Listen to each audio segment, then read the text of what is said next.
You were hiding $200,000. Thanks to that money, I was able to buy a nice house.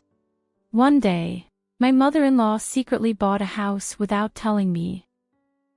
Furious, I confided in my husband. Well, just let her do what she wants. Forget about the $200,000.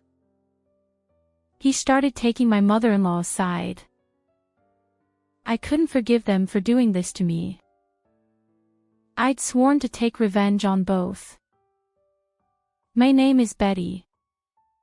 5 years ago, I married Matt, who worked at the same food company. Our busy work schedules made it hard to find quality time together, but we managed to get along well. However, my relationship with my mother-in-law isn't great. It all started during our marriage introduction at their house. Once you marry Matt, you'll naturally support him and focus on the household, right? I replied, actually, I plan to continue working even after marriage. Matt is fine with it. She was surprised. What? Normally, when you marry, the wife should focus on the household. When I married my late husband, I quit my job and became a full-time homemaker. Deep down, I felt that way, but of course, I couldn't say it directly to my mother-in-law. I could only manage a wry smile and deflect the situation. Is Matt really okay with you continue to work? He comes home tired from work every day, and if you're not there, won't it burden him? Mom, that's just your perspective, right? I'm fine with it. Let Betty do what she likes. My husband's defense helped keep my mother-in-law from making more snide remarks, and after that, we left their house without further incident. Thank you today. If you hadn't stood up to your mom, she might have said even more hurtful things. My dad passed away, so she raised me all alone. She must have worried about a lot of things. Don't let it bother you too much. He stands up for me and cares about me. I'm lucky to be married to such a wonderful person. As we headed back to our apartment, I secretly felt happiness inside. After marrying my husband and living harmoniously together for 5 years, one day he approached me with an unexpected request. He wanted us to live with his mother. Hey, considering how often we're both away due to work, what if Mom moved into our apartment? Honestly, I'm not too keen on that idea. I guess it was a sudden strange suggestion. Forget I mentioned it. It was out of blue, and I couldn't easily agree to it. Thankfully, my husband backed down, and I felt relieved that we wouldn't be sharing our living space. About a week after my husband expressed his desire for us to live with his mother, I returned home late one evening.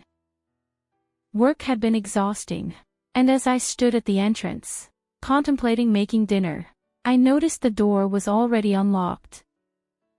It seemed my husband had come home earlier than usual.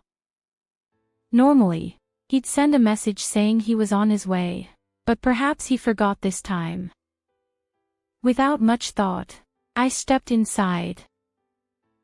Hello. Ah, you're finally back. Oh, were you here? Is Matt home? Matt hasn't returned yet. I have a spare key from him, so I let myself in. What's going on? He gave a spare key to his mother. I never heard anything about that. I stood frozen in surprise as my mother-in-law suddenly appeared before me. She looked at me and said, Instead of standing there, why don't you make dinner? I've been waiting for you to come home. I stammered, haven't you had dinner yet? She replied, No, not yet. It's quite audacious to barge into someone's house and expect to have dinner, I thought. But I couldn't just send her away. All right. I understand. I can only make something simple, though. Is that okay? Wait, did some foodstuff disappear? I don't remember using that much. It seemed like the contents of the refrigerator had decreased since I last checked yesterday. Make something simple and quick. I'm starving. I replied. Please wait a moment. I'll prepare something right away. And so, I hurriedly cooked dinner and served it to my mother-in-law. She took a sip of the soup I had made and said, "What is this? It's terrible." "Ha." What did she just say? Clearly, she called my soup terrible. Did you not hear me say it's terrible? I wasn't mistaken after all. I heard correctly. You're always working, so no wonder you can only make such bland dishes. Quit your job and focus on your household duties. But Matt says my cooking is delicious, I protested. That's just flattery, obviously. Don't you understand even that? It seemed my mother-in-law still disliked the fact that I continued to work after marriage. For the next hour or so, she continued to make snide remarks. "I'll be dropping by more often, so make sure to take care of things at home," she said as she left, seemingly satisfied with venting her frustrations. After that, 30 minutes later, my husband returned home. "Hey, did you give a spare key to your mother?" Yeah, I did. Today, she suddenly showed up here, and it was such a surprise. And on top of that, she ate the meal I prepared and had the audacity to say it was terrible. Well, it's not a big deal. Sometimes these things happen. What kind of response was that? She just waltzed in and insulted the food I made. And yet, I was supposed to endure it. Well, it's your fault for giving her a spare key in the first place. When I said that, my husband got furious and argued back. You should have told me you were going to live with my mother. I'm exhausted, so I'm going to bed. I don't need dinner. And then I was the bad one. At that moment, it wasn't you who understood. With that one sentence from my husband, whom I thought was on my side, my spirit felt shattered. The next day, and the day after that. Your house is a mess, and you're not cleaning properly. The laundry is all wrinkled. It's embarrassing. Every day, she comes over to our house, complains, and then leaves. If that were all, maybe I could endure it. But it was becoming unbearable. After my mother-in-law started coming over to our house all the time, I noticed something strange about a week later. The groceries are disappearing again. And the detergent I had stocked up on is gone too. Our apartment is within a 10-minute walk from my mother-in-law's house, and it's clear that something is amiss when our food and household items keep vanishing. I didn't want to suspect her, but I was sure my mother-in-law was sneaking in and taking things. One day, when she visited our house, I mustered the courage to ask her directly. You haven't been taking our groceries or household items, have you?" I hoped I was just imagining things. Her response was shockingly casual. "Oh, you've caught me." She admitted to helping herself to our belongings. "I would appreciate it if you didn't take things without permission. These are our household items and groceries, after all." "It's not a big deal. It's my son's house anyway. Besides, you're hardly ever home because of work, so it's not wasteful to use up the groceries." How could she act so nonchalant and unapologetic? While it was true that my husband and I lived here, the audacity of her actions baffled me. "Oh, by the way, I noticed you've saved up quite a bit, around $200,000. So, I used that money to buy a new house." I was dumbfounded. What on earth was she talking about? You don't need to play innocent. You've been hoarding it in your passbook, haven't you? I was quite surprised when I opened it. I had absolutely no idea what she was talking about. She used $200,000 in savings to buy a house without permission. And without anyone's approval. But wait, I can't withdraw money from the account with just the passbook, right? Do you know the PIN? I asked. Her response was infuriating. You had a little note with the PIN tucked into your passbook, didn't you? Oh, shoot. I had indeed kept a memo with the PIN, thinking no one would ever look at my passbook. More importantly, I wanted to live in a better house. It worked out perfectly. With a triumphant laugh, she left our home. I really couldn't forgive her. She had brazenly used our money without permission. When I told my husband about her actions, he dismissed it. Let her do what she wants. Forget about the $200,000. He treated it as if it were someone else's problem.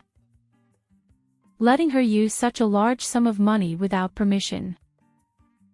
I couldn't tolerate this any longer. Despite already being taken advantage of, I decided it was time for revenge against both. Letting her use such a large sum of money without permission, I decided to invite my mother-in-law to our house the next day and ask her again if she really bought the house. To have solid evidence, I discreetly activated the voice recorder on my phone before talking to her. Yesterday, you said you used $200,000 from my bank account to buy a new house. Is that true? Yes, it's true. I've already paid the down payment, and construction has begun. After all, I have your bank book. It's as good as bought, ha ha. I pressed further. Just having the bank book isn't enough. How do you plan to withdraw the money? Smirking, she showed me my personal seal. How? I have this seal. I couldn't believe it. So, you took my seal without permission, that's theft. She retorted. Call it whatever you want. You're useless around the house, and I had no idea you'd saved up so much. At least I'll put it to good use. It's fine. I'll give you the bank book. Thank you for coming all this way today. Despite my anger, I managed to restrain myself from hitting her and sent her home. I had evidence that she had taken the bank book and seal from our house. But for now, she could continue to be blissfully ignorant. The next day, I called my mother-in-law and invited her to our house to discuss the situation. I'm willing to give you the bank book, but withdrawing money requires personal identification. Could you leave the bank book and seal with me? I'll take care of the withdrawal. Her response was surprising. Oh, I didn't know that. Well then, I'll bring them over right away. Of course. There was no way I would withdraw $200,000. Besides, today, you can't just withdraw such a large sum without proper identification. How clueless could she be? Focusing only on the money, she seemed completely oblivious to the fact that her actions were criminal. With the bank book and seal back in my possession, I headed straight to the police station. What happened? Is there some kind of incident? Yes. My mother-in-law took my bank book and personal seal without permission and tried to buy a new house. Huh? Aren't you the one buying it? No, it's not me. My bank book and seal were stolen. I want to file a complaint. The police listened attentively to my story and accepted the complaint. That night, I informed my husband that I had submitted the complaint to the police. Your mother took my bank book and seal without permission, so I reported it to the police. She might get arrested. What? Why would my mom get arrested? Why? Can't you see that what she did is a serious crime? Even so, you didn't have to go to the police. It's not just about letting her do whatever she wants. Why should I hand over a large sum of money to that old hag? Hey! Don't call my mom an old hag. Is it okay for in-laws to do anything they want? Should I just stay silent if they come to kill me? Enough of this nonsense. I didn't save up all this money just to give it away to my mother-in-law. She's nothing but a greedy old hag. That's enough. My husband stormed off to his room after hearing my words. When he returned to the living room, he handed me a divorce paper. I never thought you would say that. Sign this. I never thought he would always have such a thing. Well, if you're going to say that, I guess I can't help it. I was already fed up with you. Are you trying to threaten me? I'll sign it, so give it to me quickly. Perhaps he didn't expect me to sign it so easily. My husband looked a little surprised. After I finished signing, I showed the divorce paper to my husband. There. Is this okay? Yeah. Well, I'll submit this to the city office. I guess he didn't want to see me anymore. After that conversation, he hurriedly left our house even though it was midnight. He was probably going to his mother's house. 20 minutes later, my phone rang. Hello. What's the matter? It was my husband calling. I also told my mother that you filed a police report. I replied, yeah, so what? Could you withdraw the complaint? What? Impossible, I retorted. There's no way I'll withdraw it. Repentance. I won't forgive him for such a superficial apology. He'll probably do the same thing again anyway. As I thought that, my husband called again. What's going on? There's nothing to talk about, and I was about to go to bed. But it wasn't my husband on the other end of the line. It was my mother-in-law. She tearfully apologized, but does she really think that's enough to be forgiven? I won't forgive you just because you cried and apologized. And saying you didn't mean any harm. That's easy to say. Taking my bank book is one thing, but even my personal seal. I retorted.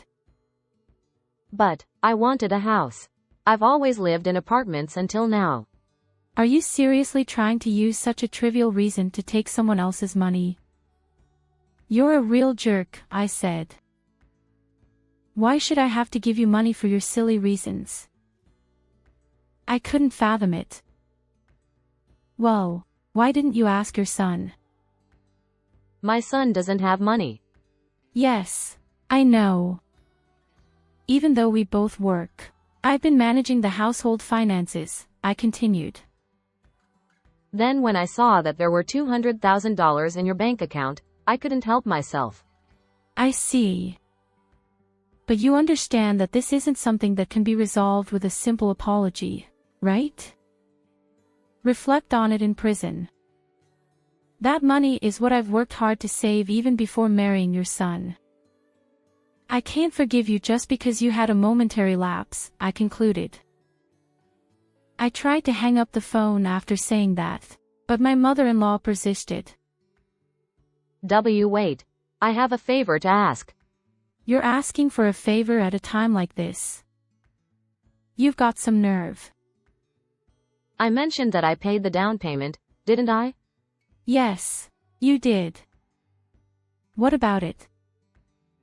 I've already paid $70,000 from my longtime savings as the down payment, and now I can't just stop the construction. So, Could you lend me $200,000? I promise I'll pay it back. How delusional are you? There's no way I'll lend you money. Not only did you take my bank book, but you also stole groceries and daily necessities. I don't believe someone like that will repay me. But what should I do then? I have no idea. Figure it out yourself. Ha. But at my age, I can't get a loan anymore. That's your own doing. Relying on someone else's money leads to situations like this. Why don't you ask your son to take out a loan for you?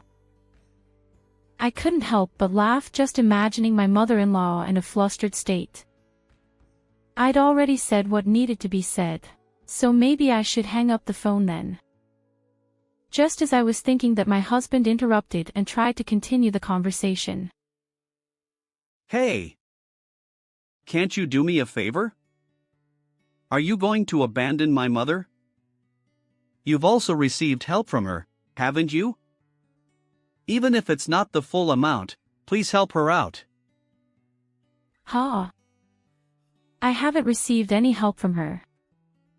She comes over every day, makes snide remarks, and leaves.